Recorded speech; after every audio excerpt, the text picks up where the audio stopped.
Are you not getting inside your match Mobile Legends and wanna know how to fix matchmaking errors?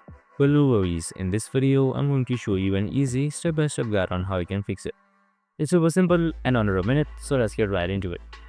Now, first things first, simply open up your Mobile Legends application, and on the bottom right side, you should be seeing a matchmaking icon. So if it still doesn't work, make sure on the downloads tab right here, the right resources and maps are downloaded.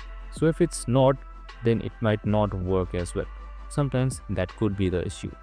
Next thing, you can just simply head towards your settings, and once you're there, make sure you're under basics and select network test. Now once you've selected network test, here you can just simply select detect right here, and it will detect your current ping or your current network. So if your network status is unstable, you can just simply change your Wi-Fi, switch to data, and much more.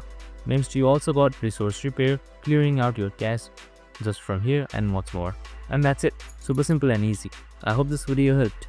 If it did, make sure to like, subscribe, and tune in with us for more of these videos. See you in the next one.